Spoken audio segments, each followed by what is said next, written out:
Game to 50-50. Game to 50-50. All right, ladies, you got your fans? All right, now let's do a little work about let's here we go, y'all. I don't know if y'all know, but welome and the 478 man. It's like,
y'all, real quick. Ladies, looking, and the guys, and ladies, flowing well.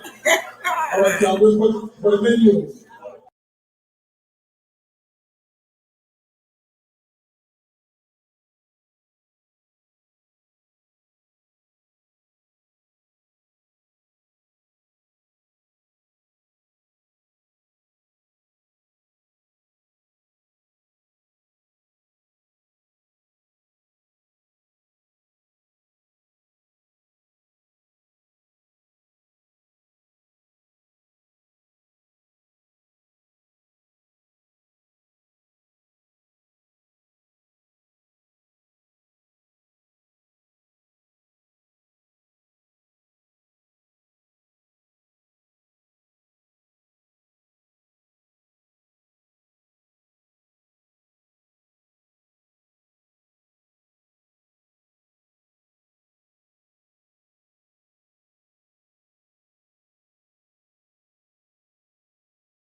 Good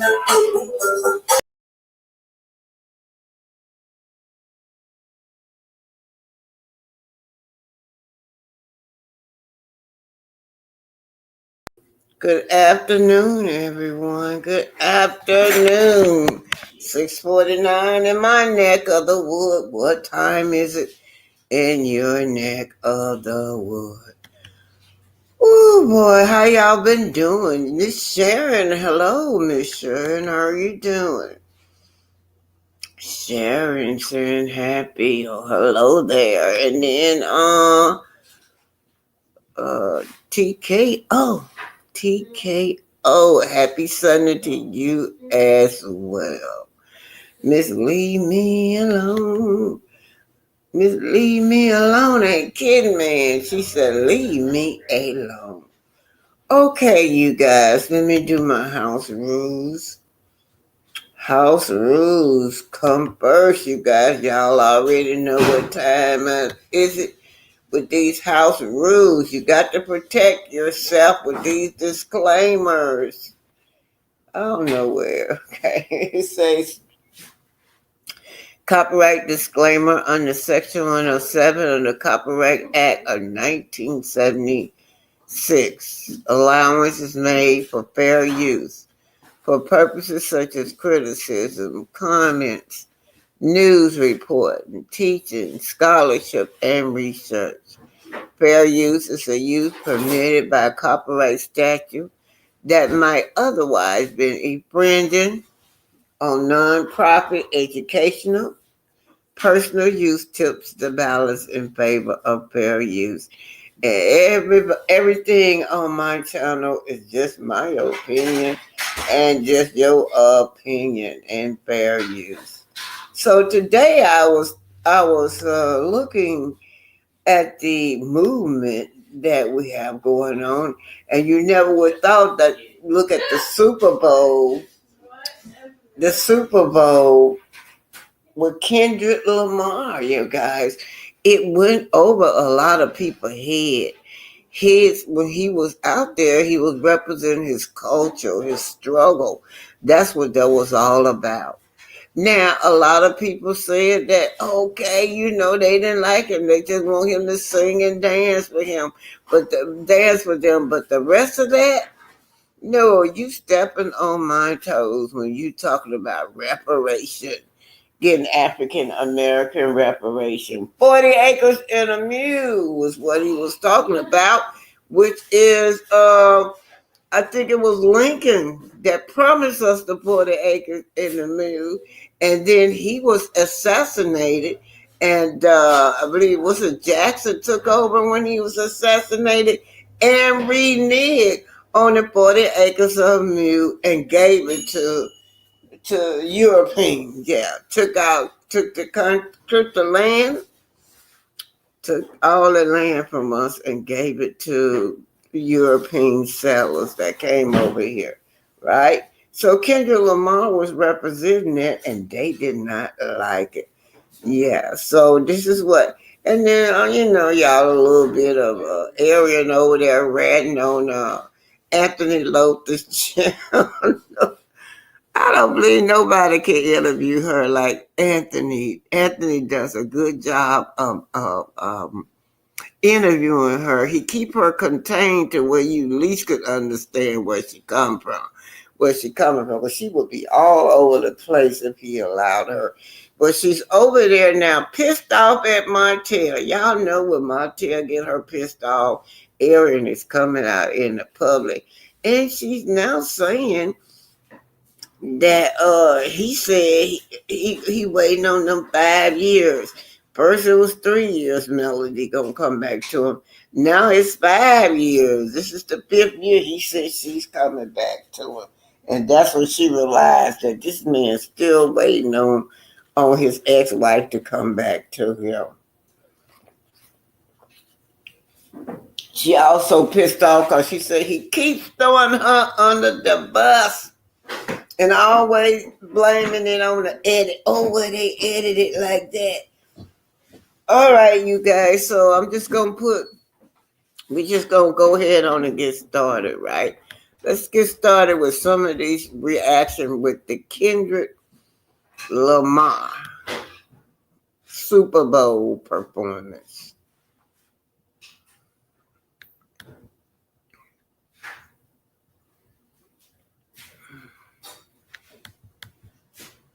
Yeah, so that Super Bowl performance went over their head, and it really wasn't for nobody. The message was for Black America, you guys.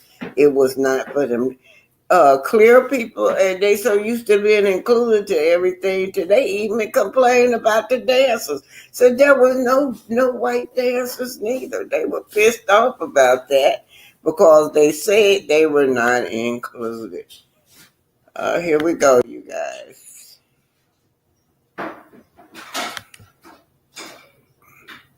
Hope you guys are doing well out there. Come on the stage.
Oh, now we got the master chef. It's Clarissa Shield. She's live, just doing her thing. Cooking, being a chef, that food looks good. It's healthy and it looks good. Online. How the hell are you gonna tell me how I cook my eggs? Are you okay? Are you good? Yeah, they are like that, Clarissa. Yes, ma'am. They'll come up in your DM and tell you what to do. You need to stop that. Ain't nobody asked you how the hell I cook my eggs. You got to be crazy talking like that. You got to be crazy. Just hold your work. Sit on down. Yeah, them two, it's kind of funny. They Remamar, you cannot talk about Clarissa without talking about Remamar now. Y'all know that. Clarissa is dating Papu. Remamar want her man back. She's sending her man all those new photos of herself. Now this is people acting. Kendrick Lamar's walk after the Super Bowl. Then underneath this, it's got at RDMSIG_12. That's what it's over here. But anyway, that's who I credit this video to. But notice, y'all, they mad about the 40 acres and the mule, though. Y'all check that? Now they can dance. Y'all can dance and entertain us. But when it comes to economic, wait a minute now. No, you got to dance and entertain me. That's how we unite. But don't step on my toes in the economic world. And this is how Esau thinks, you guys. 40 acres in the mule. Got them all upset over 40 acres in the mule. Kendrick Lamar. Say he's a controversial rapper, right? Say he's West Coast hip hop, progressive rap, jazz rap, conscious hip hop. So he talking about rapping about the 40 acres in the mule, right? We're talking about giving black people reparation. No, but hold it now. We can't do that. All I need for y'all to do is just dance and sing for me. No, all right.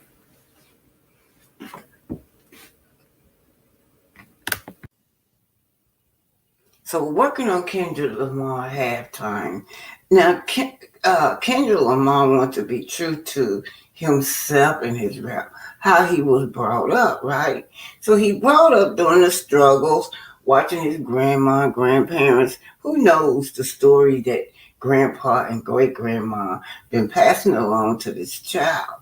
So this child grows up to be a grout. A grout is just someone that tells the story, right? A grouty would be a female that tells the story. This is what our ancestors called them back in the day. Let's just see what's going on. Sam, to narrate this game that Kendrick. So this is Bobby Foster, you guys. Kendrick Lamar's Super Bowl performance explained. Hidden, yeah.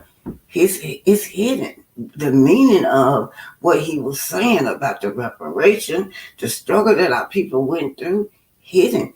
It didn't go over their heads. They know, but they see him as rebelling the call. Not only he still did what they asked, sing and dance. Then he talk about those dancers, right? Oh yeah, why not get the best? Some white boys saying that white people are better dancers than black people. But anyway, you guys, that is just what the streets are saying in white America. Nobody white was up there dancing. Okay, now the dancer is going to eventually become a flag, right? Is playing in America as a black person. The reason him opening up with this song is so powerful is one, the Super Bowl is typically where people perform their biggest songs. And Kendrick here is opening up with an unreleased song that he's been teasing. You're watching Bobby Foster. Make sure you guys check him out. I know you don't need this little grandma like me shouting him out. Y'all, Bobby Foster, you go ahead on, young man. He got 1.1 million views 2 weeks ago on this, you guys. You go, Bobby. Go. Bobby Foster.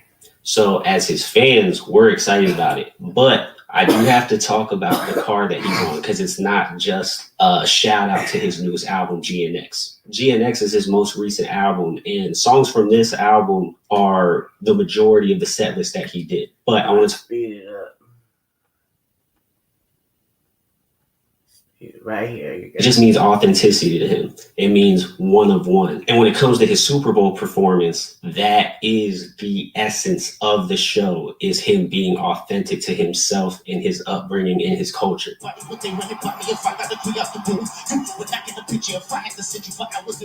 like how he did this illusion where so many people popped out of the car, and it's because, they were underneath the stage. You can see how it's feeding into the car right here. I thought that was cool. Now, also notice the colors here, red, white, and blue. That's going to be important. The dancers that are in the different colors, the red, white, and blue, are always. So what do a black American say those colors mean? Red, the bloodshed that our people had that soaked all into the soil all over the earth. Blue, green represent the land, this earth, right? And that white, I want to say that white represents peace, y'all. But let me tell you something, y'all. I have never ever stood up to the flag. I don't know why. I was just a little girl and I was in elementary school. I would never stay. Finally, when I got like about 7 or 8 years old, I asked my grandfather and grandparents about that flag. And they told me that, there was a spirit inside of me teaching me that that's not right to stand up and pray to that flag. Because each state is a conquered state, y'all. Go into the history. Every state is a conquered state. That's what each star represents on that flag. Who was conquered? Your people. Your people was already here. They were conquered. And we standing up and praising that flag. We standing up and honoring the fact that Esau conquered our people. Cognitive dissonance. That's what that is. Cognitive dissonance. And a lot of us got it. We got cognitive dissonance because we are ignorant to the fact of our history. Ain't nobody, the Star Spangled Banner and the American flag, they had to take off some lyrics, some dreadful lyrics in the Star Spangled Banner. I think it's a Star Spangled Banner, but I'm going to say that flag too. About slaves and who we are as a people. Y'all need to go back and read it. They take it out of. Go read the original document of the Star Spangled Banner. And then I already told y'all with that flag, I pledge allegiance to the flag that you have conquered and murdered and burnt and lynched my people. Cognitive dissonance. Here we go. Kendrick Lamar is trying to bring y'all attention back to this.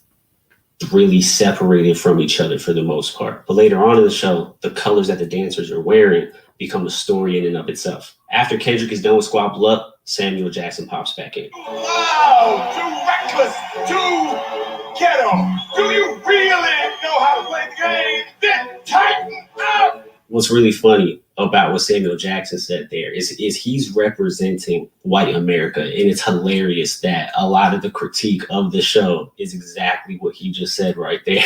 Sure is. And I got it on film. That's what they're saying. This is ghetto. Why aren't you just singing and dancing? Why are you trying to get use those lyrics on me? Like my grandfather and grandmother, my grandparents, or even we, y'all reparations. We ain't having it. That's so ghetto of you to say that. But a big theme of this performance is gaming, okay? You have this rigged game that America is setting up for Kendrick to play as a black man. You got the actual video game stage. And then through the narration of Samuel Jackson, he continues on with the video game theme. And in this moment, Samuel Jackson said, hey, calm all that down. You're doing the wrong thing here on this Super Bowl stage. Do something else. Play the game. And instead of taking Uncle Sam's advice, Kendrick goes in. So that is the American flag. Red, white, and blue. Red, white, and green. Blue, green, whatever. The land that they took from us. Red. The bloodshed.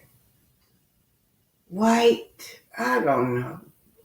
But I'm just going to say peace. Because it ain't nothing like peace. When will our ancestors have peace? We still pledge allegiance to this flag under the likes of George Floyd. You still going to get up there and pledge allegiance. Under the likes of Breonna Taylor. And nobody has been brought to justice. Nobody. Only one man ever was convicted. And that was the leader of impact, Mr. Johnson. Mr. Johnson went down in the seal about that black girl. A lot of black men went down and I'm going to stand up for my black men. Under this flag, no justice. Y'all hear no justice, no peace. That's all they say. Anyway, Kendrick Lamar. To humble while standing in the middle of an American flag, symbolizing, hey, I'm not going to listen to what y'all want me to do. I'm going to do what I want to do regardless. Now, with these dancers representing the American flag, we got a lot going on here that's going to start popping up as the narrative here. Yes, you have the red, white, and blue dancers forming the flag here. However, Kendrick Lamar is from Compton. And Kendrick has been very vocal about bringing the Bloods and the Crips together in unity amongst the gangs in LA. So here you have blue and red representing that as well. Earlier this year, he hosted an event called the Pop Out, where the point was to bring LA together for one night. And so, yeah, that theme's continuing here in the Super Bowl as well. When you look at your lawn, what do you see? A green, healthy yard that makes you proud? Or do you see dirt with patches of weeds? It's time for a fresh look, and Simply Sod has you covered. With Simply Sod, you can order from a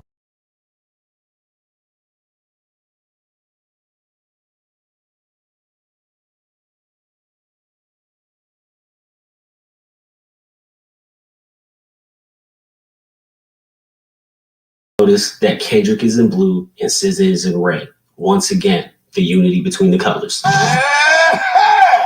what I'm talking about. That's what America wants. Nice, calm. You're almost there. Don't mess it. Remember, Uncle Sam representing white America. Oh no! Once again, it's just really ironic what Samuel Jackson is talking about, because it literally ended up being a lot of the critique of the show. And so Kendrick doing those mainstream songs, slowing it down, getting the singing in there rather than just rapping was what America wanted to see. He's like, all right, Kendrick, you're playing the game. And then he interrupts him with Not Like Us. But let's listen to what Kendrick says before he gets into Not Like Us. It's a cultural divide. I'm going to get it on the flow.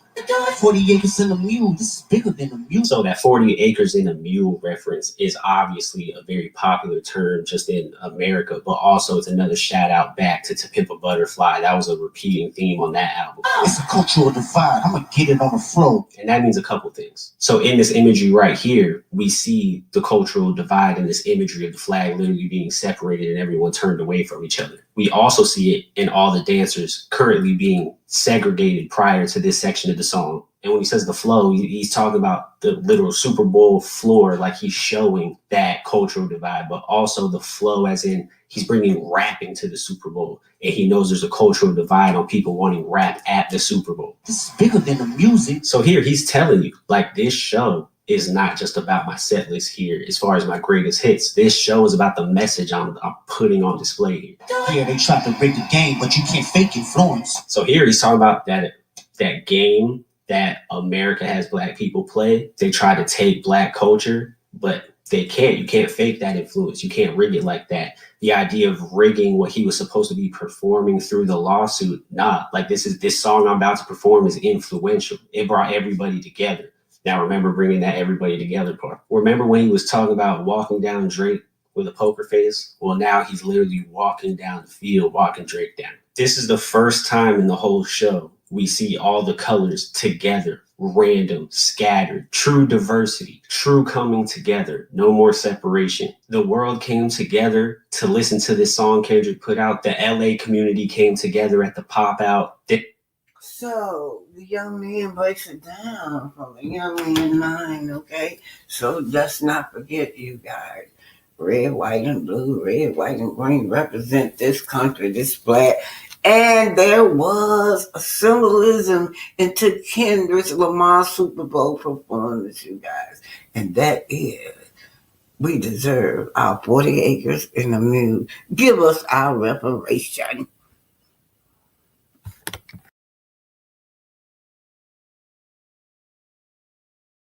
song. He said it's like the most important song on his album to him because it's a song about affirmation. It's a song about saying that he deserves it all the good things in his life. And I'll just let him explain why it's such a big deal to him. You know, I've grown up with cats, still to this day can't have a conversation. The most meanest, aggressive individuals, but they can't even look you in the eye and express themselves the way they want to. So they resort to other things. And when I think about that, and I know that I have the tools necessary to communicate myself properly and effectively, I got to do it for them. I got to make records like Reincarnated. I got to make records like Man in the Garden. I have to, because they feel that way, but they cannot project it. And so that's why he put it on his set list. You're watching Homeboy. Yo, culture cheat code. Scorekeeper. Deduct one life. This is I Am Bobby. Go ahead on, Bobby Foster. That young man, he narrated that. And Kendrick Lamar can reach the younger generation. He told the story, and then he broke it down like it was some kind of what y'all call that game, computer game or something. But that's smart. It sucks because there were no white people dancing. We all know that white people, clear people, is the best dancer. He didn't have not one good dancer in there. Everybody was black.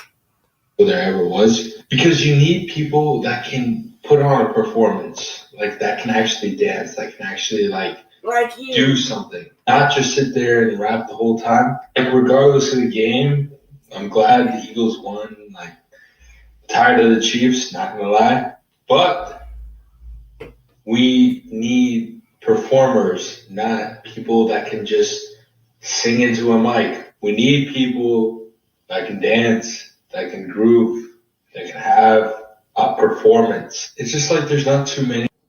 You can't tell me that was not the worst halftime at a Super Bowl, hands down, ever. You can't. I mean, Kendrick who? We were doing fine until y'all got to asking for reparation. We were doing fine long y'all was singing, dancing, and acting. And no. I didn't see us included at all. But you got the nerve to ask for reparation? That 40 acres and a mule? What's wrong with you, Kendrick? What's wrong with you? You're not like us. Yeah. Jazz. You want to go black? Go art.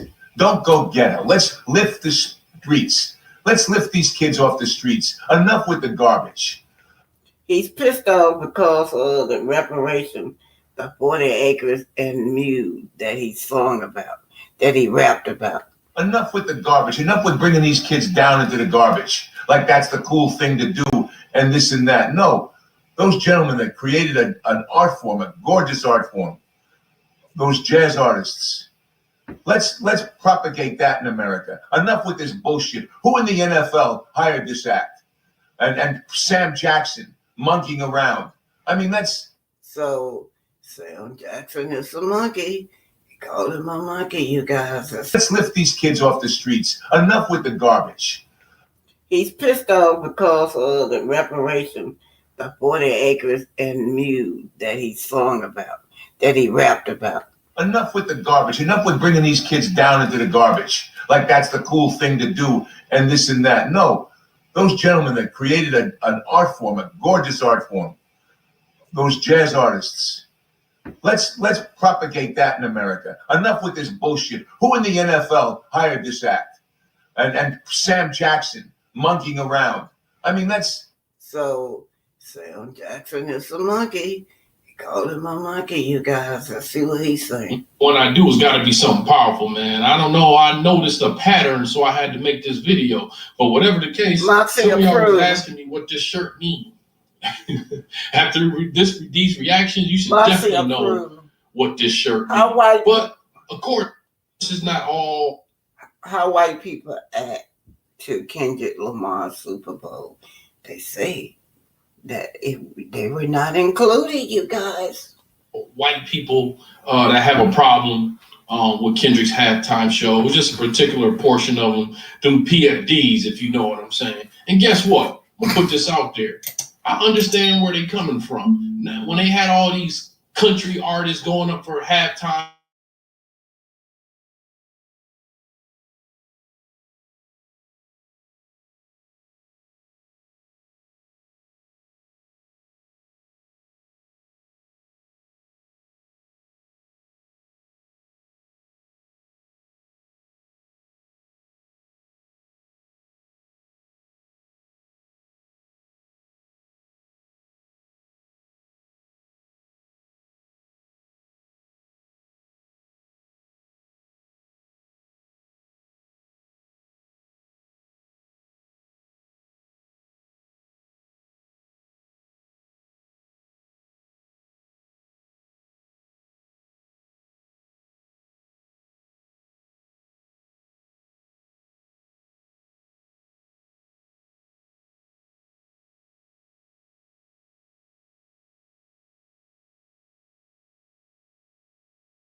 Hello, testing 1, 2, 3, testing 1, 2, 3.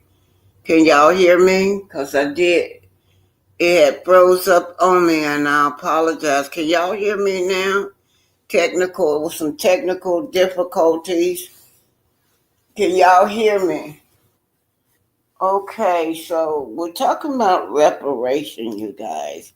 Reparation, when they talk about the 40 acres and a mule, is what was promised to our ancestors. We were always promised. If you go out here and just fight for us, help us with the war, we'll promise you freedom. But this time, Lincoln promised land, right? Land, reparation, 40 acres and a mule. It was reneged on, y'all. A significant portion of America opposed reparation for Black people. Do y'all know that? The reason that we haven't gotten reparation is because most people oppose it. They can give reparation to everybody, but when it come to us, a study got to be done. Or we gonna bankrupt this country. But they dish out millions and millions of dollars every day to these foreign countries, y'all. Indeed, our Holocaust have never ever been acknowledged, y'all. Still today, I'll be over there watching Tariq Nasheed sometimes, and he talks a lot about reparation. As a matter of fact, they had a reparation rally or something in California, and yeah, and so they got a lot of pushback, and a lot of pushback was from some mostly blacks. Now, the mostly blacks that push back on it are they call them teether, these people that was not African Americans but came over here after the civil rights movement. Now, they opposed that, right? But it's difficult of putting monetary value on this historical trauma of slavery, y'all. They know what they did to our ancestors. We still feel the pain of it today, especially when it comes to the economy, y'all. We have been unfairly penalized. Now, our generation right now should be wealthy. They shouldn't have to want for nothing because our ancestors have worked hard for it. Then we'll keep it rolling, you guys. What she say? Anytime in America when they're not included in our stuff, It's always been a problem to them. Pure ignorancy and jealousies at an all-time high. Thank you, Sunshine.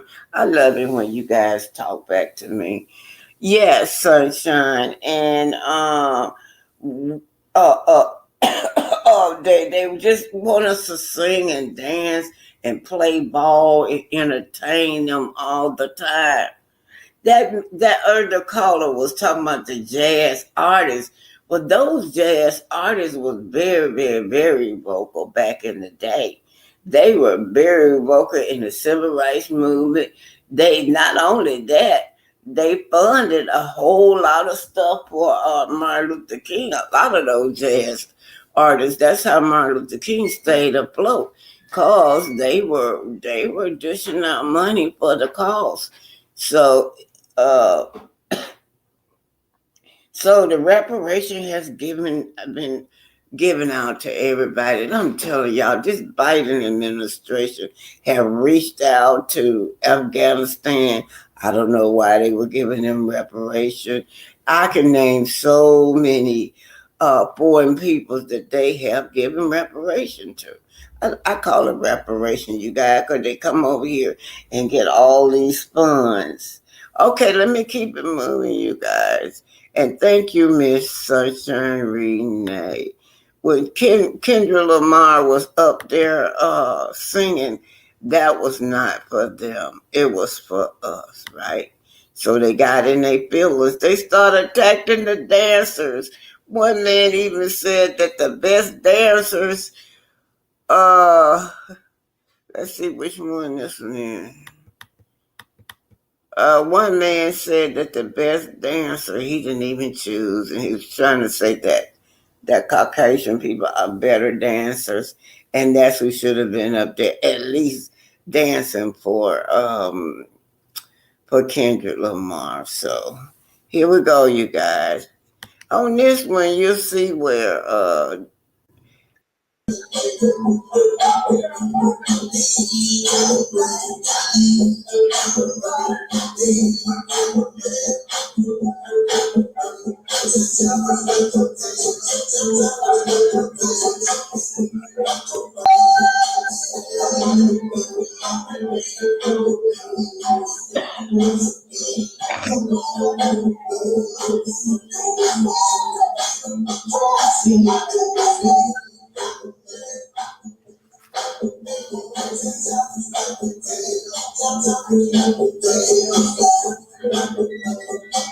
so Latasha Scott, she's talks about split from her husband and getting kicked out of estate. Well, according to your sister, you and your husband are still together, but your sister welcomed you with open arms, Latasha. Residuals challenge. I took out the instruments for copyright purposes. Is this on? Chronicle speech, you guys. Yeah, that's what they took some time away. I had to sit and face it. Who can I run to? Feels like nobody lately. Reading through the comments, they say he having a baby. I don't know who's lying. Maybe I was blind. And of course I miss my sister. This a crazy feeling. But y'all know family shit be needing time for healing. So the sister is saying, oh, Tamika is saying, I'm over here cooking right now. Pull up, let's eat, let's talk. She said, I got the same number. My number has never been changed. Then she said she saw her mother and Latasha, and they wouldn't even speak to her. She saw them somewhere in public. Mom, you should have spoke to your daughter. And even in a marriage, ain't nobody perfect. But we've been split 2 years, and my heart is hurting. Gotta build me up, build me up. 30 years just washed away. It took some time, took some years for me to escape this pain. Had to move. Losing everything was rough. Talking family, marriage, my blood. Had to move. Had to give up on love. I gave up on love. My sister turn. Kicked out of my group and it's insane. Everybody. Well, you're not kicked. You're not kicked out of that group, girl. You know you left. You wanted to be a solo. And it's okay. It's okay you wanted to be a solo. But how you left was the problem. What happened, how you allow your husband to go in there and steal from your group. Allegedly, your husband's stealing from the group. Allegedly, your husband's stealing from the sister, too. Oh, things just went right because of that husband of yours. But sister said, come on back. I'm cooking. Come on, sis. I welcome you. But you guys, they're still together, according to the sister. The media was tearing me down, down, down. I'm only human. Since you got my word, we gon' have some words about the residual. What residual? Are you paying her money back or what? Do you feel like Escape owe you? I don't know what residual she's talking about, but this is Latasha Scott. I got this from Chronicle Speak. This is Anthony. He is interviewing Arian, you know. Actually, to be honest with you, Anthony asks all the right questions. What inquiry minds would want to know. He's, to me, I like this interview with Arian. Out of anybody ever dealt with Arian, I get that most when Anthony interviewed her. Simply because he let her talk. He's not butting in, trying to cut her off. He just let her spill her heart out. But I don't know why Arian don't look on the inside of herself. That fire should be inside herself or trying to achieve rather than looking out to Martell achieve. Look like to me, she's tied all up in Martell. Like if Martell succeed, that means she done made it. But anyway, here's Arian talking to Anthony. Shout out to Anthony. All right, let's go ahead and get into this, y'all. 1, 2, 3, go. Yesterday, Influence made a whole story about how I'm talking about Martell. I'm not even talking about Martell. Martell comes in to me at 6 o'clock in the morning. And see, I have to be honest with you, Anthony. Like, I got to distance myself from Martell because you still trying to fight with Melody, trying to put Martell lost in the sauce. I hope you help him, though. I hope you do. I just ain't got no holler because Martell just don't get it. That's why Melody trumping him and me. I got to distance myself. Yeah, well, she said Melody trumping her, and now some of these voices you might hear Anthony chime in. That's because I'm getting it from his channel. But she been know that. She tried to come up front like she ain't bothered. She's bothered. Melody ain't trumping neither one of y'all. She just living her life. And that's what you guys need to do. You just don't get it. You so worried about trying to trump her. If you just focus on you until you would excel.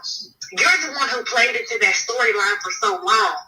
And she won and trumped you. Mm-hmm. He got to let go. He can't. I think it's something there. Maybe he wants his ex-wife back. I don't know. I can't be. Maybe he want his ex-wife back. Yeah, he want her back. But you guys got to understand a narcissist. Narcissists like to feed off of you for their own supply. Now, you know, he want her back because she's a moneymaker. He's not a moneymaker. And Arian is not a moneymaker neither. Stuck with him for no longer, though. Is he debating to give her full custody? He is debating to give her full custody because he's tired of what's been going on in our lives as far as her trying to make it seem like she didn't beat his son. And then in our lives, this has, she said in our lives, y'all. But Melody just want him to leave her alone, you guys. In our lives, this girl had placed herself in this superior position. It's all about her. Until for a man, and I'm just gonna be honest with you too, Anthony. Martell, he is super dad, but Martell been on a standstill for years since they divorced. Who bossed up, Melody? You're right. Melody bossed up. Melody has a team. Martell ain't got nobody but himself and sometimes his mama. Sometimes. You're not there at 7 o'clock because breakfast when I got my own kids at home. Mm-hmm. It's just a difference. So the best thing for Martell is and I respect Martell for being the man that he is because he was the alpha parent. He was the one while she was doing a photo shoot. He was making sure the kids were straight. But at this point, who are you trying to prove it to? Who? Now, Martell taking care of his kids, he's doing stuff that he's supposed to do. Any day, any parent would do, Ariel. They don't give a fuck no way. When Ariana Curry had her son, you lost all credibility, sir. When you on there on the TV show still bringing her flowers, still trying to play into it, your credibility is gone. Besides, Martell, you should have said, I messed up. I should have left her a long time ago. Like, you still trying to say face, that buried you. Mm-hmm. I ain't got no holler for him. I can't keep on talking to Martell. He does not get it, Anthony. I hope you can help him, though. I really do, because I talked to him about you, so I'm glad that he reached out. He talked to you, and y'all talked, because I told Martell, like, there's something gonna have to give. But Anthony, I'm not gonna be the one. You know, Martell wanted me to put up another post and make it sure I wasn't talking about him. But Anthony, how many times has Martell stepped for me? No. I'll wait. He just now saying you're a good mother. I'll wait, and I'll wait again. But every single time, no matter what it is, when they said Martell beat my ass, he got me on live at early in the morning trying to go live with him to defend him. But does he ever defend you? Like, Anthony, it's been 11 years of Martell, and it's the point in time where I got to choose myself. I love Martell to death, but Anthony, I am really that girl in real life, and I cannot keep on being traumatized and sabotaged by this show when I can go on and blossom. So she always says she unbothered, but you hear what she said? I can't keep on being traumatized by this show. So I thought you said you didn't watch the show, Ariel, but you said this show is traumatizing. You don't watch it. This show is not about you, no way. You got this thing in your head that this show is about you. Melody is divorced. She's moved on, and the rest of the cast member wants to keep Melody right there with Hotel. Father, I hope that you can help him and that he gets it. But Anthony, I ain't got no more games to fucking play. I got 2 kids. I'm gonna be a single mama. I'm about to take off, and maybe it's my departure from Martell, but I don't got time to keep on playing with him. Like, it's been too long for me giving him chance, and believing in him, and him telling me it's an edit. They lying, they this, they that. How much can I take? Mm-hmm. So I really hope you help him. So, I'm getting this by way of Carlos King. This is the young lady. They're cleaning up the house. Y'all know where the young lady left the 3 children abandoned for about 5 years while she was out doing her thing, living her best life. We got a big crew with us today. Look at Stu, he probably want to get up the phone. Or he probably watching me. Y'all know what I'm talking about. Let me sit down here. Look at it. They was all down here. Carlos. What you say, look a little bit? They done pulled up everything. Damn near look like. Yeah, you don't touch nothing if you ain't got no gloves on. Yeah, nah. You shouldn't be in there without a hazmat suit anyway. All right, let me go up here. Yeah, so you gotta take that washer and that dryer out, okay? Or do you want him to just take out that stove and that fridge? You want me to take that stove and that fridge out right now? Yeah, my uncle will get that for you. We gotta take that refrigerator and that stove off.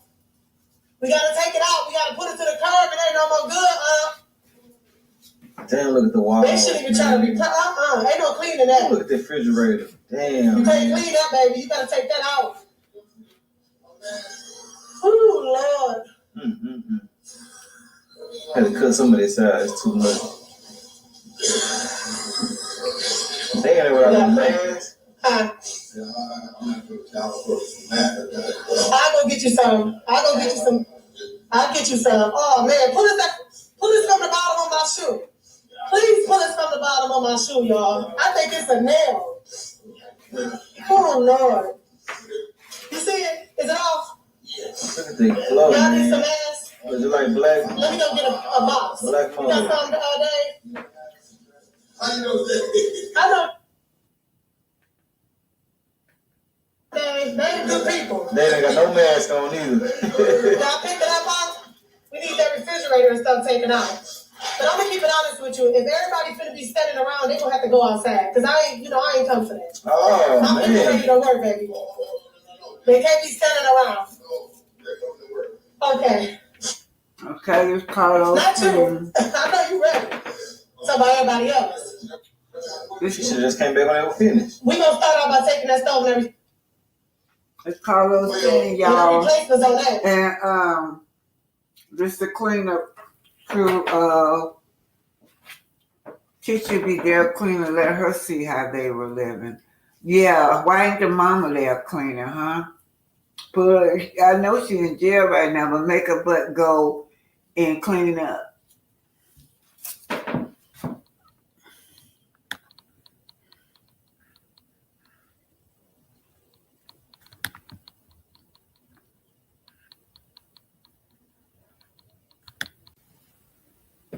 This is Martin Luther King on reparation. He talks about the Homestead Act.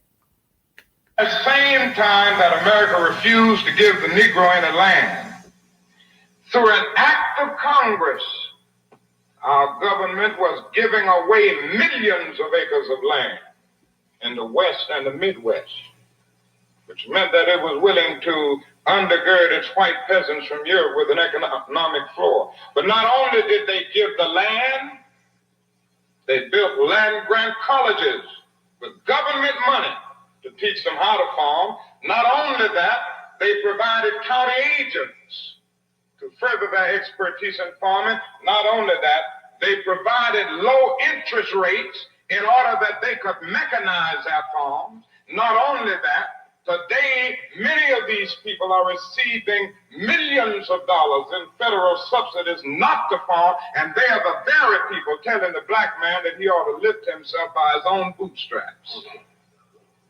This is what we are faced with, and this is a reality. Now, when we come to Washington, in this campaign, we are coming to get our check. Oh, that was bold. Did y'all hear that? Y'all, they rarely play this part of Martin Luther King. Martin Luther King had got tired of, trying to do the right thing, love us, this I Have a Dream speech, about black and white getting together, and the more he tried to preach towards love, seemed like it was so many people coming against him. He was tired. So, that's the other part of Martin Luther King, the rebel part of him. He said, I come to get my check.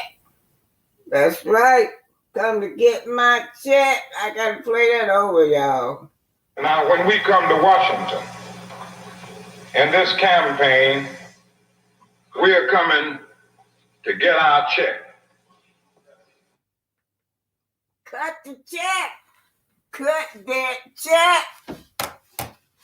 We're coming to get our check. So we were promised the 40 acres and a mule reparation, but what happened is that after Lincoln was assassinated, I believe it was Andrew Jackson became president, he reneged on it. Let's see. This land, worked the land, they set up communities, families, towns, schools. Look at this, the Freedmen's School set up on this plot of land that they had a contract with the government to settle. Oh, look, here's your parish of land. It is given to you, and we have a contract with the government. That's yours.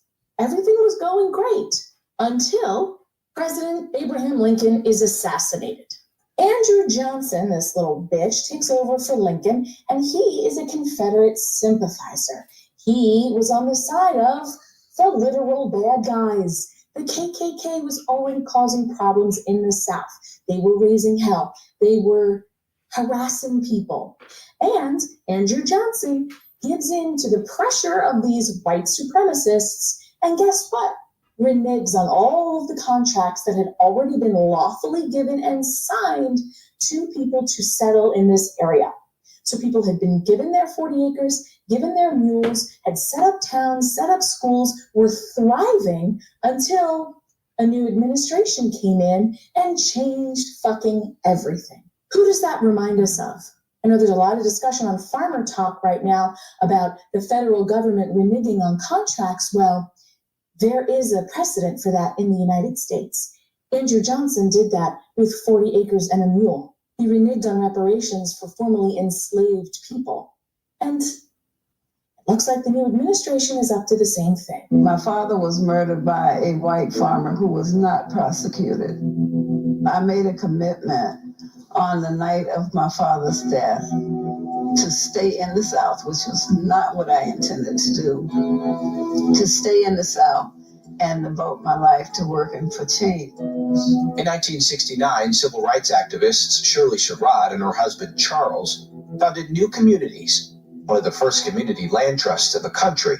We decided that Black people had lost land so much through the years, we wanted to develop a way of not losing the land. So the land would be held in trust, which meant we would all own it.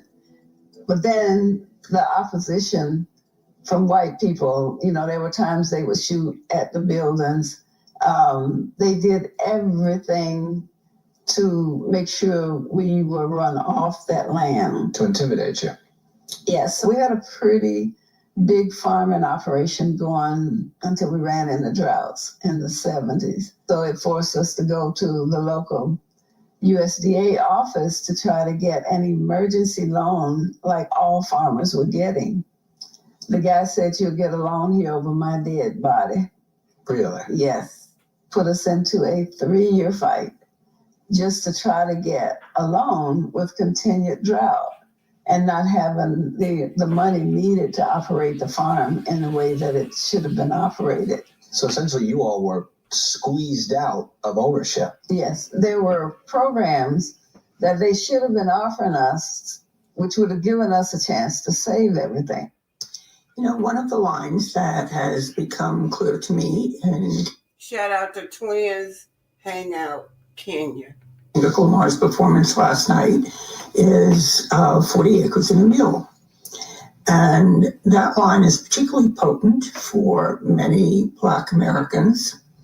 And it happens to be a line that I remember from my education growing up in grade school in the Bronx.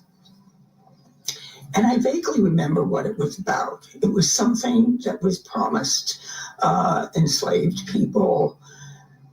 I can't remember whether I was told it was before or after emancipation, but it had to do with this. Y'all know we really was prisoners at war. The United States refused to even acknowledge that we were prisoners. Indeed, it was our Holocaust. Civil War. And I've since had my memory refreshed.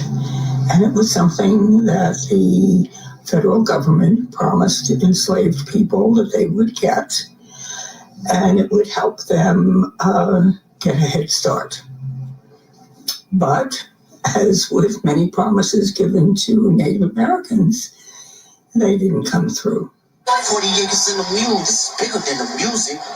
I also am shocked at how many people didn't know about 40 acres and a mule. So let's take a moment to talk about those things. Let's talk about 40 acres and a mule, the Homestead Act, and the 13th Amendment, because yes, they all tie together. The Homestead Act was enacted in 1862, where they wanted to take the American land and be able to cultivate it for use for the people. And in order to do that, they had to find the people who actually wanted to live in this barren land. And in order to do that, they gave out land to people who would run and claim the land.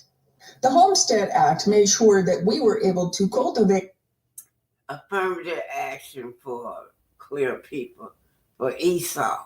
Affirmative action, that's all that was, y'all. They took this land, they conquered. Our people took their land and gave it to to their brothers and sisters. The United States of America, use up the land that we have, bring in more people, boost the economy. So what they did was they gave 160 acres to a claimant of land if they lived on it and cultivated it for 5 years. And if you weren't capable of doing that and happened to have a little pocket change, well, then within 6-month period, you could pay $1.25 per acre. Now, here's something that they didn't bank on in 1862 when they created the Homestead Act was the 13th Amendment that came out in 1865. There was also the 40 acres and a mule in 1865. So that took the folks who were working the plantations, who are now freed, and were taking that land and giving it to those people.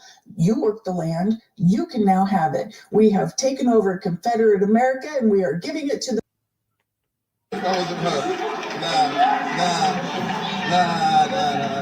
Listen, another halftime show. This was a whole movement, a statement, a reminder that hip-hop, Black excellence, and unapologetic energy run this game. When he said they rigged the game, but you can't.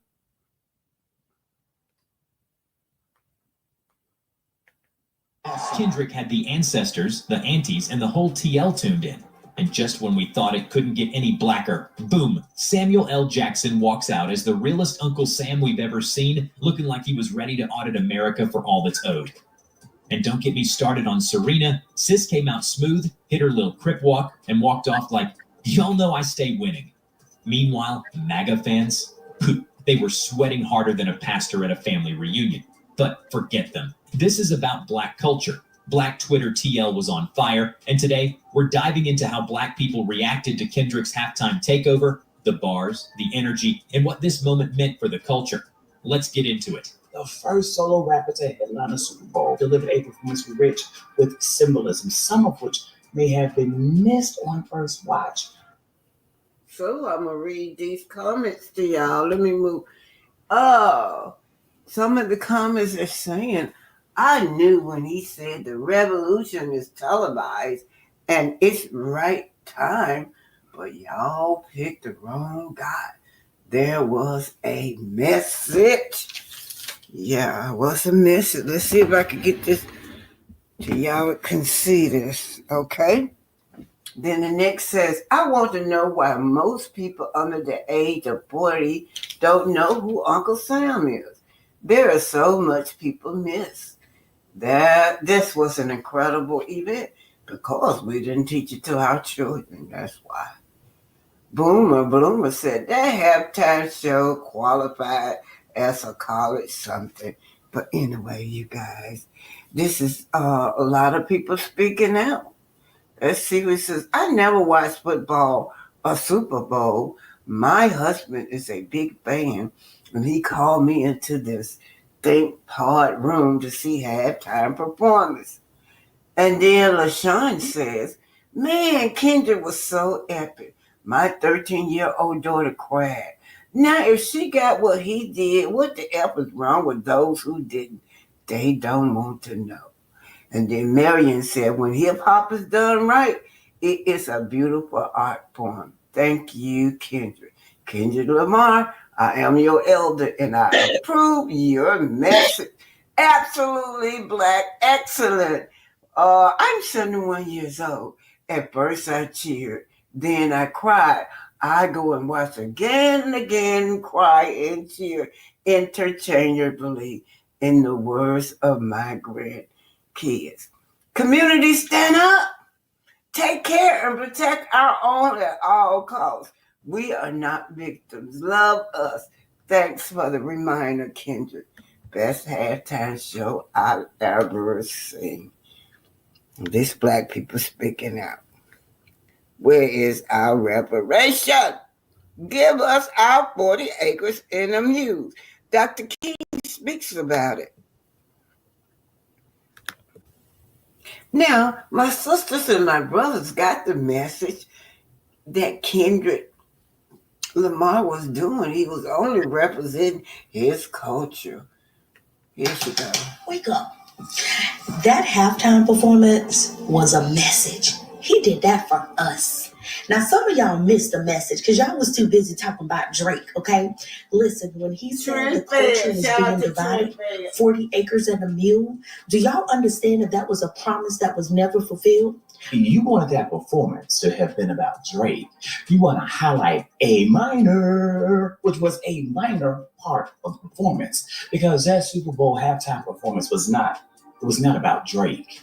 It was about us, the United States of America, in this moment in American history. That's why he started with squabble up, because that's what we got to do. We have to fight back in order to survive. Everything changes after today. Nothing will ever be the same after today. Not hip hop, not pop culture, not nothing. Serena Williams. Hey, yo. Nah, man. Hey, I'm sorry, man. That was not Serena Williams. I need proof, I need evidence. That wasn't her. Nah. Listen, when Kendrick Lamar stepped onto that Super Bowl stage, the ancestors probably leaned in like, "Aight, let's see what my boy about to do." And let me tell you, he did not disappoint.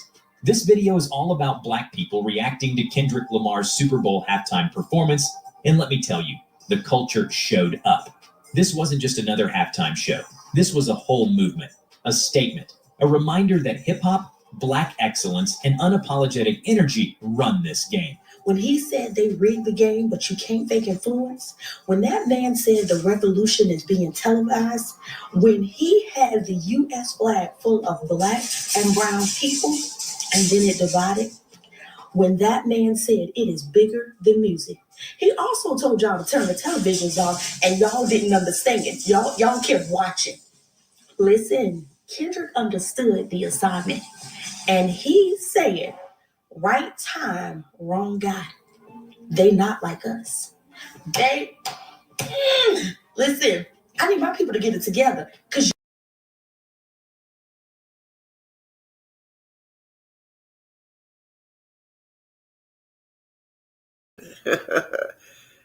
So many mixed emotion over that show, man. That show was about reparation. Kendrick Lamar is from the hood, you guys. I guess, he was up there representing the hood and himself and his people, you guys. So, anyway, that's something that we need to fight for our children for. Might not live to see it in this day, that the children or the generation gets reparation, but we got to keep fighting because our children deserve it. I'm going to tell y'all something about us. I'm going to put Martin Luther King face up here. Now, Martin Luther King, right? Martin Luther King was a Democrat. Some of us is Republican, okay? Now, we go back to back on fire with each other about what we believe when it comes to politics. But I do know one common ground that we as Black people have, and that's our children. We don't play when it comes to our children, when it comes to education, and want the best for our children. And that's the ground, the common ground that we need to always unite on, right? It don't matter if you Republican or if you Democrat. You want the best interest for the future of our children, yeah. And our children are saying, no, I'm not going to be left out. A lot of y'all get mad when y'all see the younger Black kids going on the Republican side. Y'all don't ever talk to them. I asked. They most typical answer said, "Grandma, y'all was locked out of the decision making. Nobody over there at that Republican table representing us. Not nobody." He said, "I don't want now another year to go by without having Black representation at that table, at the Republican table." Yeah, they do us like that. They always gonna have somebody. I don't care what organization we're in. Esau gonna have somebody there representing himself. So yeah, we can agree on one thing. That's our children. Let them kids go over there in the Republican Party, sit at that table. so they can dismantle some of the stereotypes that they put policy out of. If we're not there, then stereotypes gonna always come out about us because we have no voices. But anyway, you guys, let me just keep it through. What y'all think about Latasha now? Talk to me. Latasha, she claiming that Escape put her out the group. Now, what we know about her, she is the one saying she wanted to go solo, didn't it? We sometimes these celebrities forget that we be watching them on TV, and they forget what they've been saying and did, and then they come back and say, "Well, Escape kicked me out of the group." Escape never kicked you out of the group, girl. What are you talking about? You left. And then there's nothing wrong with wanting to be a solo, but you were listening to your husband. Now, this girl got a great voice. She was really one of the best singers there is in Escape, right? She is, y'all. She got a lovely voice, and so do her sister. But just because you got a good voice don't make you a superstar. I see that with so many people. And I be wondering, I used to wonder, I'm going to call no names because I don't want him to get mad at me, but it was this particular group out. And he was the best singer in the group, but he never could be a success on his own. So, sometimes you got to have that star quality. So Escape on Tasha Scott drama, right? And then she also talk about residual. What residual? She come to collect her check. Do Escape owe her some royalty? I don't know. Is she planning on making it right with her sister? I don't know what Tasha was saying, but the sister say that she ain't never left her husband. She's still with her husband. It's okay if she is, y'all. But so then we just got to talk about Kendrick Lamar and the Martin Luther King 40 acres. Now Martin Luther King, I come to get my check. Martin Luther King was talk about the Homestead Act. Was it in 1862? Around in that area, 1860 something. When they bought all these foreigners over here, took the land from our ancestors and gave it to all these foreigners. I call that the first act of affirmative action. Let's see what else I got through here, y'all. Y'all quiet today over there. Awful quiet. Oh yeah, let me put this through. I'm gonna see if I can find it, y'all. Now I'm gonna update you guys. Oh Lord, y'all don't wanna see my head looking like that. I just washed my head. I'm gonna update you guys on my court date is April the 15th. Yeah, it's April 15th. Hold on, let's see if I can put it up here. At 10 a.m. Now, that's going to be between all those lawyers, you guys. If I could find it. What's the date? Today is, I just put it up there. Well, anyway, I just tell y'all, I was going to try to see if I could see the paperwork, but I don't see it. Court date document. Let's see what this is, y'all. Yeah, I don't know what this is. I'm just gonna see. But yeah, update it would be the April the 15th at 10 a.m.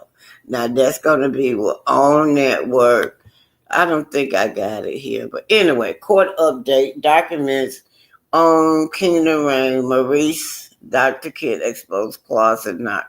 Okay, yeah. Now Maurice is going to be there and on network. So my lawyer is up against on network and Maurice. Also, you have another she's a content creator. She's a subscriber, anonymous. She's still much a part of this case, you guys. Anonymous, yes, she is. Not Anonymous T now. The lawyer, she's a subscriber, so don't get her mixed up. Oh, wish I could find it. I know I just downloaded this thing. Well, how y'all doing out there? It's 8:04. What y'all watching on Sunday night? Y'all know I used to get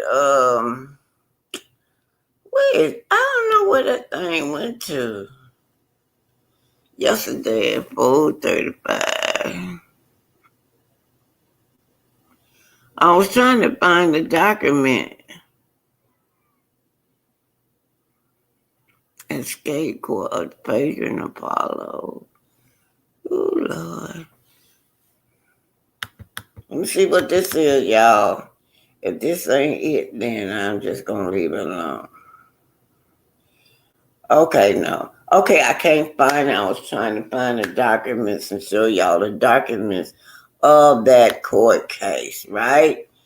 But it's April the 15th, you guys. That's where I got to go. And the GoFundMe, you guys go to QT if you want to donate to the GoFundMe. She takes care of all of that. Now, I'm just going to go to a little bit of marriage to medicine now. I got stuck in the middle of this argument, you guys. I have a family member that got into this position, right? I love her like she's my daughter, but she done got the big head. Her head that got swollen, so everybody calling grandma. What she did was hire some of my other kin folks. So she just be after change. So this is what this is talking about. Why do some of our people, they in getting a position, then they start looking down on you, and that's exactly what that made me think about it. My little niece, y'all, she looking down on people, and then it got me in the middle of it.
So this is Melody Live. You're talking about a young lady that's been so successful, right? She just left her show that she created, Love and Marriage Huntsville. But what we still see Melody creating. Yes, this is Melody on her TikTok Live, y'all. So we do know one thing about Melody. Melody always make breaks for herself.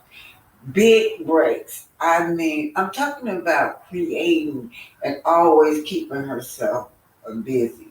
But another point, Melody started on the same brink of a major opportunity with TikTok.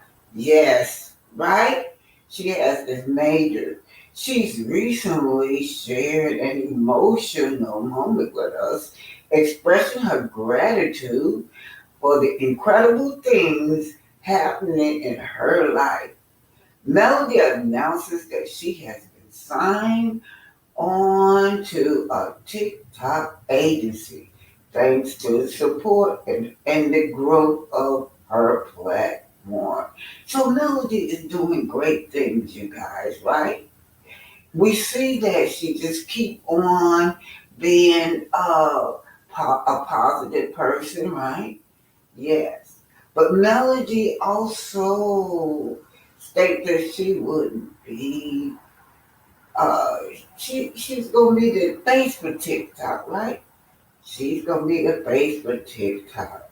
And y'all know she's always over there on TikTok live with that 7th Avenue beauty. This is Melody.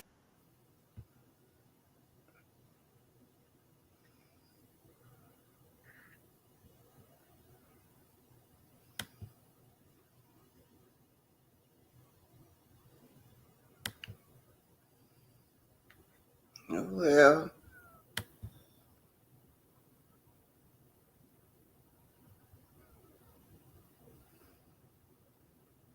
I apologize, you guys. Let me see if I can restart it. Oh my goodness.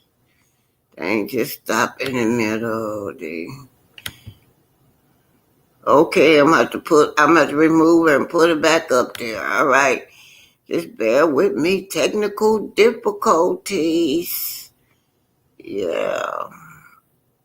Melody Cherie, she gonna always stay busy. That's one lady that love to hustle. She gonna hustle for her family now. And I never saw a man like her husband, her ex-husband complain about her working, man. Come on now, what happened to it? Should be up here. Oh my God. All right, y'all. I'm trying to get removed from stage. Now add to stage. Hopefully I can get this one together. Yeah, this is gonna be. I wanted to play this one really because it talks about how it's gonna lead into workplace, how your friends or family get promoted, and then what they start doing, dogging you out when they get promoted. Come on now, I had it up there once, y'all. Add to stage. So it was really nice here. It was very, very, very nice here in Georgia today. But I just stayed in the house and chilled out today, y'all. I'm going to run this back through. I'm going to go back and get it and run it through because I don't like what just happened. Just bear with me, you guys.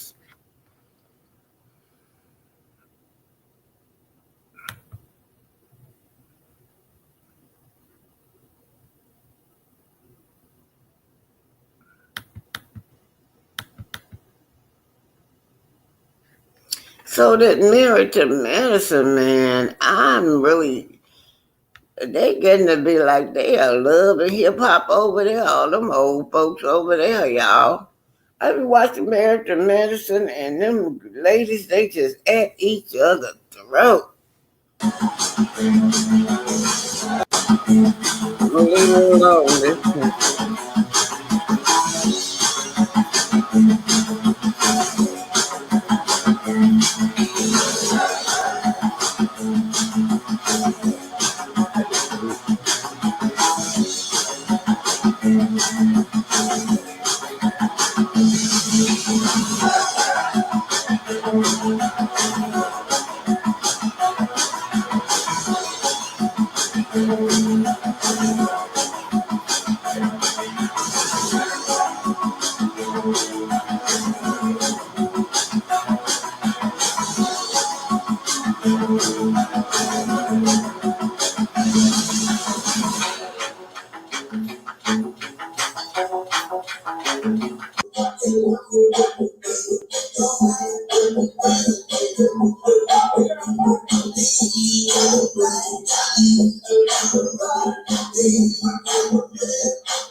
So this is Melody Live. You're talking about a young lady that's been so successful, right? She just left her show that she created, Love and Marriage Huntsville. But what we still see Melody creating. Yes, this is Melody on her TikTok Live, y'all. So we do know one thing about Melody. Melody always make breaks for herself. Big breaks. I mean, I'm talking about creating and always keeping herself busy. But another point, Melody started on the same brink of a major opportunity with TikTok. Yes, right? She has this major. She's recently shared an emotional moment with us, expressing her gratitude for the incredible things happening in her life. Melody announces that she has been signed on to a TikTok agency thanks to the support and the growth of her platform. So Melody is doing great things, you guys, right? We see that she just keep on being a positive person, right? Yes. But Melody also stated that she wouldn't be, she's going to be the face for TikTok, right? She's going to be the face for TikTok. And y'all know she's always over there on TikTok Live with that 7th Avenue beauty. This is Melody Live. Got this by way of Here for the Hot Tea. That's all it was going up here on my shoulders. What you say today? God dang. Hey, when it hit low, your back going like it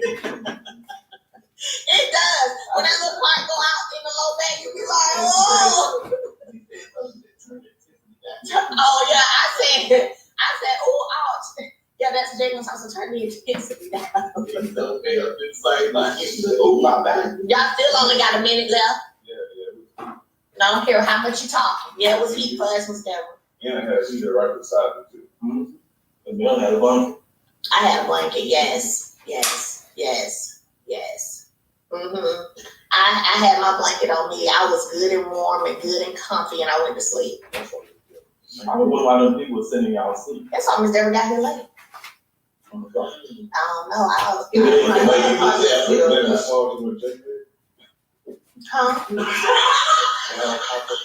Yeah, man. Was slow in the airport. She last year. I was like, I said, what is Miss Deborah? Why she was What is this Melody joking around and being comfortable? As you guys know, she just did a TikTok Live, and she wants everyone to, buy from Black business. Anyway, you guys, Melody fly like an eagle. Fly, Melody, fly.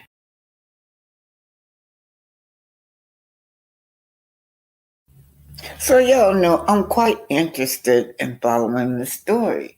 Apollo comes to visit the children, but I saw in the reunion where she says that Apollo is not allowed to come inside the house when he come pick up the children.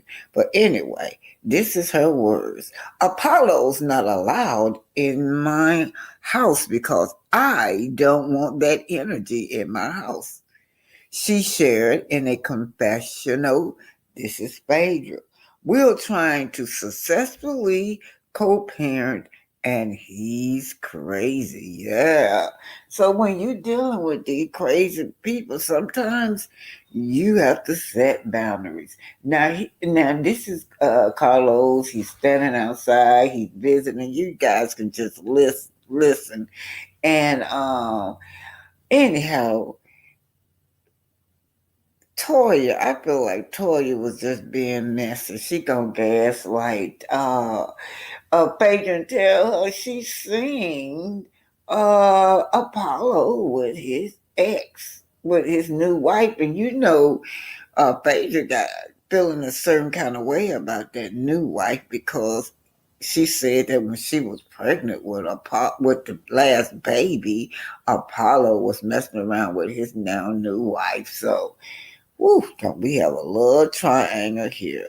But one thing I do know about Phaedra, she got a real job. These people on this show got real jobs, unlike on Love and Marriage Huntsville. A restaurant is a man. Did I tell you I'm managing your ex? I did. It was so funny. Where we at? It was right after the whole situation with him and his girl and the cheating thing. And my crazy ass was like, so damn, what happened? I said, oh, so you and Phaedra gonna get back together? So Phaedra just thinking about, when she was pregnant and Apollo messing around with this chick right here, right now. They gonna get into it, y'all. They are messy. I think Phaedra gonna call her bad body or something. Ooh, Phaedra did not like this girl. Yeah, it was brief. Yeah, she was acting like a super line. You told her all this information. Nah, she just asked me, a couple little things about my my marital affairs and stuff like that. How nosy. It was a little bit. I think it's really messy of Toya to be all in his business like that. But whatever he does, I don't want to hear about it and I don't want to know about it. Messy goose. It's all good. Are you being messy? I'm not being messy. I know y'all think I'm being messy, but honestly, Phaedra is real guarded. What did you tell the boys happened between them and you and the dad? They read. I usually answer questions before they're asked. Well, that's good for your household. We don't know much about her. We've been trying to get some secrets out of her for I don't know how long.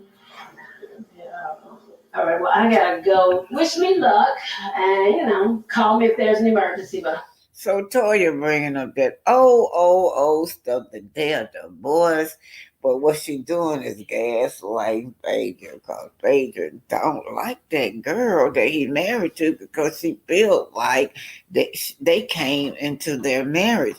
She said he was messing around with the girl when she was pregnant with that last baby. Oh, sorry. No, it's not. What in the entire That's my ex-husband and his wife. I'm shocked. This is my ex-husband's side chick that he was dating when I was pregnant with our youngest son. Phaedra, what is your relationship with his new wife? We don't have one. Might you? I don't think so. I've never even had a conversation with this big back linebacker. Girl, bye. Who invited them? I don't know. We're so confused. Uh-oh. This ain't the kind of uh-oh Beyonce sing about either. This ain't it. The plot thickens. Another scorned ex. Bro. I wonder how you feel now, Phaedra. Is it so nice to have the ex around with his new wife? Hey, how you going? Good to see you. He said it was coming along, and I guess he changed his mind. I know you're not vacationing here. How you end up here? Oh, no. Oh. Do you have any exes I should know about? No. Is the big titty girl gonna show up? I'm just saying. What the fuck? Hi. Good to see you. Wait, what are you doing here? It's a long story. Oh, this is very big. What is going on? What's up, Phaedra. What's up, yeah? Good. He knows Shaq? What kind of shit is this? Recently went on a platform and said that Damon had some outside kid with Esau. And then she said it was all in the medical world, the gossip. But I'm just backing up, y'all. I'm just catching up with Married to Medicine, y'all. So y'all just come on and ride with me while I do this late catch up. But right here, this just to show you how messy Dr. Heavenly is. Now, she's mad at Dr. Heavenly because Dr. Heavenly was saying things about her deceased mom, even cussed at her deceased mom, Dr. Contestants. But listen at this mess, how she started mess between Quad and Letitia. It is. Why? It is. Y'all don't have shit on it. Why do you say that? I know. I think she has a good heart. I think that's fake. I got it. In fact, Squad told me you said it was fake. What? She said Quad said that I had a fake friendship with you. You absolutely said it. Did you say You that? said it didn't make no damn sense. This is what she does. She said I You told said you don't know it. I had a fake friendship with you. I'm so sick of Heavenly Stars. I'm saying she doesn't know her. She's trying to get to know her, and she doesn't understand. So what did she say? Did you say what she just said? Yes. No, I didn't know because I've never been there. So who is the liar? You? No, please don't point at me. You? Please don't point at me. Don't yell at me. Don't yell at me. You know what? Do you do this with your husband? The best of that.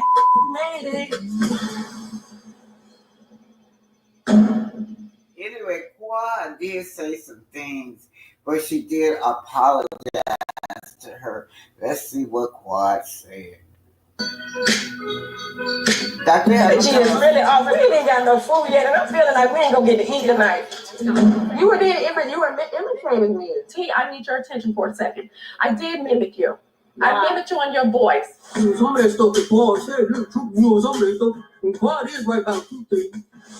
They're gonna beat your ass, Quad, and I'm gonna be right there. I apologize to you for doing that to you. Do you understand what I'm saying? It's not you. What is it? It's everything. It's a lot that's happening here, okay? Do you accept her apology? That's interesting. Or is it? It is. Why? It is. Y'all don't have shit on it. Why do you say that? I know. I think she has a good heart. I think that's fake.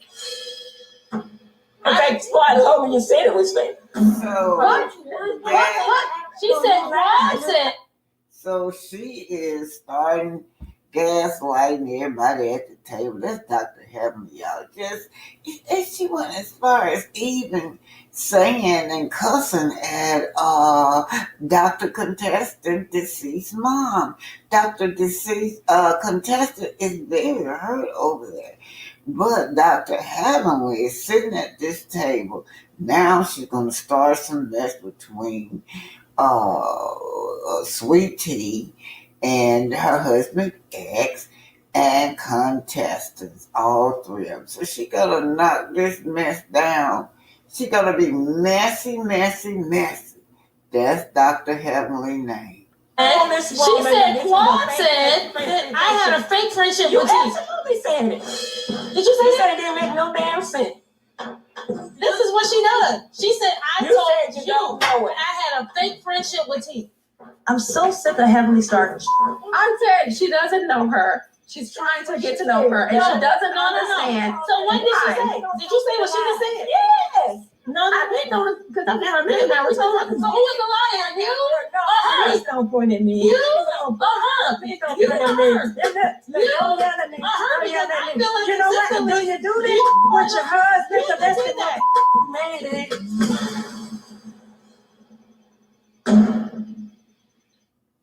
Oh boy. There you go. You know, she just brought up this one of her husband.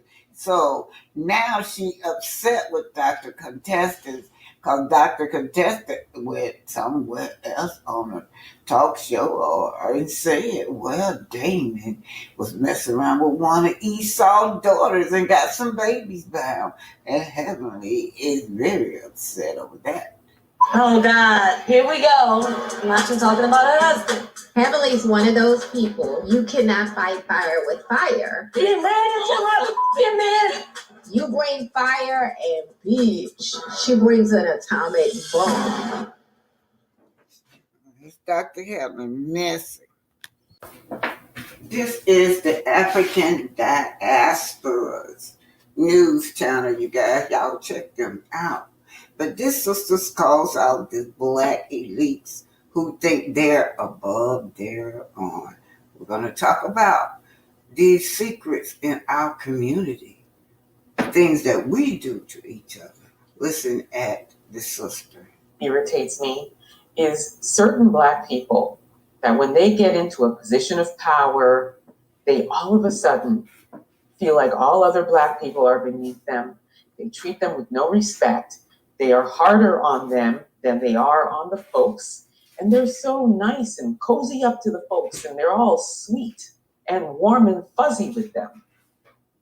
This sister is also saying she doesn't get it. Take a look. I don't understand why black people go into a position of power and try to treat other black people like they beneath them. Like, what are you showing out for? Like, why are you acting like that? Like, you didn't come from down and under. I can understand the people who was always raised in the suburbs or, you know, in upper class, but the ones that was raised in lower class had to work their way up or actually just got a break, you know what I'm saying? Somebody gave you that chance. And you end up being a total white to your own people. I don't get that at all. And I see that a lot these days. I see that a lot. And then also, y'all treat us worse than other races. I never understood that. That was like, wow to me. Like, y'all don't want to be there for your own kind. And then y'all act like y'all never came from the bottom and worked yourself. This is Black Titanic. Hit that like button, share, and subscribe. And remember, Cash App is $Titanic65. This is the African Diaspora News Channel. Please go check them out, you guys. You want to the Black News Channel is what's happening. This is where you get the real news from your people. Up. You act like you always been there, like you're too good. That's crazy to me. This is so true, and I tell you, I've experienced it myself many, many times, especially working in corporate Canada, where you'll have some black people who are your manager or your coworker, and they may be a little higher than you in position, and they treat you so bad. It's like they are not willing to help. They are not willing to be respectful or even nice or kind to you. They are going out of their way to prove to the folks that no, we may be skin folk, but we're not kin folk, okay? It's like they're trying so hard to prove. Now the sense of entitlement. The entitlement. Now she voted for the orange man and she pissed off because of $4,000 a month. Food stamps have been cut off. Her $88 a month rent been snatched from her, so now she got to pay, I think, $300 or $400 in rent. But she just paid cash for a brand new BMW, and somebody reported her. Now the welfare queen up here pissed. She said, "Where are you black people at? Why aren't y'all helping me? Why aren't y'all out there fighting for me?" They are telling me that Section 8. This is, And somebody reported me to the state of Michigan because I'm making money on TikTok and I drive a 2024 BMW. They have cut my food stamps from almost $4,000 a month down to $88 a month. They are telling me if I want a review that I have to sell my car. So you're telling me if you were on welfare, food stamps, cash assistance, Section 8, you can't drive a nice car? They are forcing me to sell my brand new BMW, or I lose almost $4,000 in food stamps. Not only that, they have taken my cash assistance totally away. They are telling me that Section 8 will no longer be paying 95% of my rent, only 10% of my rent. So I will have to pay a little over $400 a month now instead of $60 a month. They cannot. It looks like the Doge got you too, boo.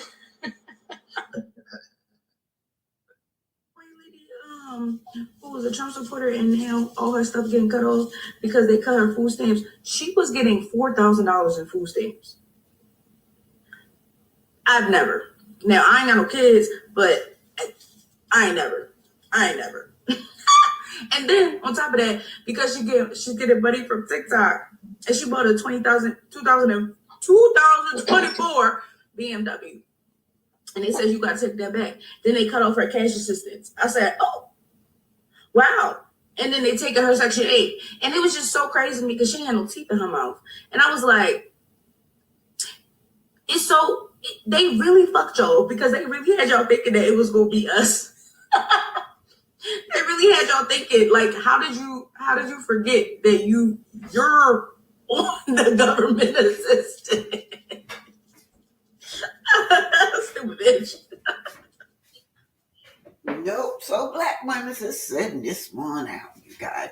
You voted for the orange man. We told you not to, but you thought you was gonna eat at his table. You thought you was different. You thought because your skin was lighter, you were more acceptable.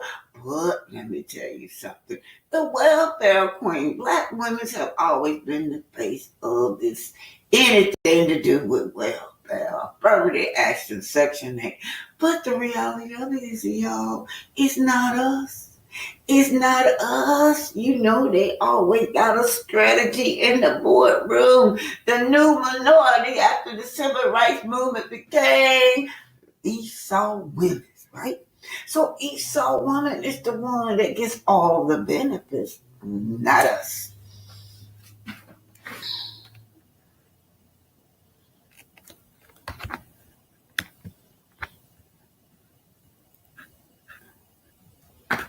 That we are funding poor red states. And my problem with that is you guys. I got this from Queen Penguin. But anyway, black women are talking about the myth of the welfare queen, right? Y'all voted for the orange man, thinking that, we're talking about precisely the Latino community, the one that looks white. But you voted for the orange man because you thought that you could pass. So now he's deporting all of you. Deporting your mama, your grandmama, your children, and you're looking at black women, black people like save us. Why are y'all quiet? Where are you?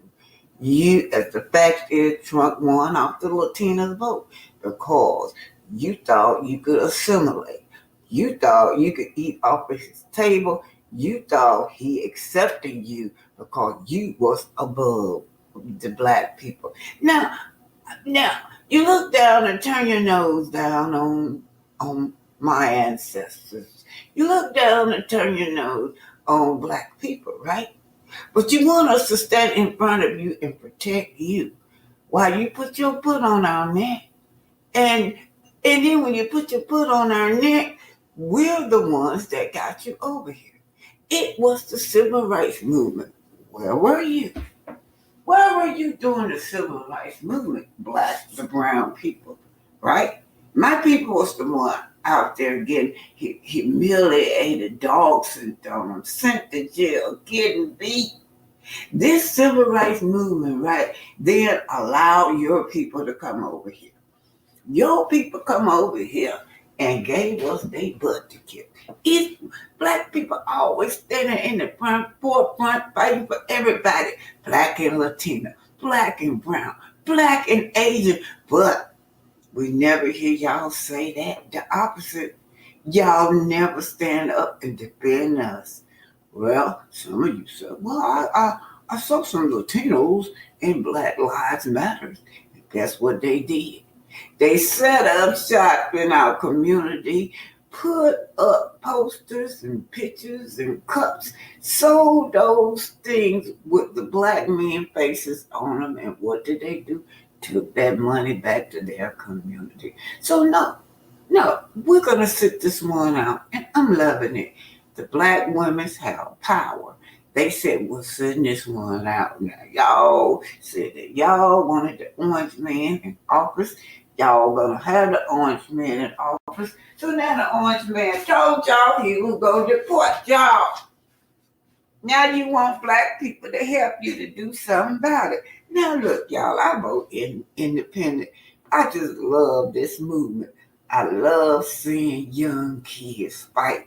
Whether I agree with it or not, it's a fight, y'all. It's a fight, and they're trying to do something to make a change. I'm not going to criticize these young people for trying to make a change in this country, but black people, black men and women is showing you guys the power that we have in this country. I've sold this image since I was a little girl that black women were welfare queens. Black women were the face of leeching off of the government. It is all black women are the ones who are benefiting the most. But the majority of people that I've seen crying and screaming and throwing up on Fuck Around Find Out TikTok are alabaster women. Alabaster women who are stay-at-home moms with 6, 7, 8 children. And it's pissing me off a little bit because y'all are racist. I have never been the type of person who's had a problem with paying taxes, knowing that my tax money is going towards families who need it. I want to pay taxes to do that. I want my taxes to go to help people who need the help, who can't afford to take care of their families in this economy. That's what I want. I am totally okay with that social welfare. What I have a problem with is my tax money going towards racist hillbillies, racist, poor, uneducated hillbillies with 6, 7, 8 children, stay-at-home moms who voted for this and who are perfectly okay. They're perfectly okay taking these benefits away from black women, from brown women, from anyone else who is not an alabaster. They're perfectly okay taking away those benefits as long as it doesn't impact them. And you want us to have empathy for you. You want us to feel sorry for you. And what's the wildest part to me is the entitlement. I literally saw a woman in a video saying, I'm not gonna pay for childcare. Who's gonna take care of my 6 kids? The entitlement is insane. What have you contributed to society? You can talk all this bullshit about black women. You can talk all this bullshit about black people, about brown people, and you have contributed nothing but bigotry and hatred and more kids that you can't afford, so we have to pay for it. I hope you guys have a really long 4 years.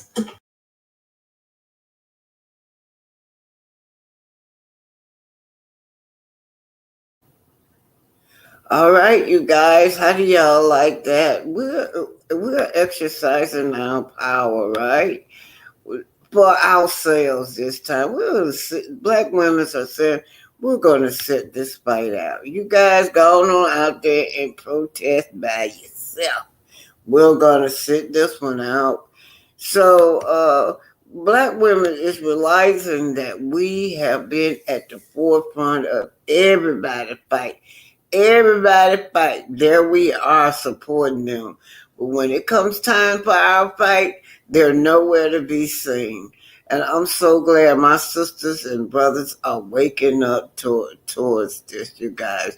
Anyway, thank you guys for being here. It's 2 hours. I want to thank everybody. Sunshine, Renee, Shirley, Terry. I thank y'all for being here. I'm finna go to bed, y'all. Thank you for the $4.99 super sticker.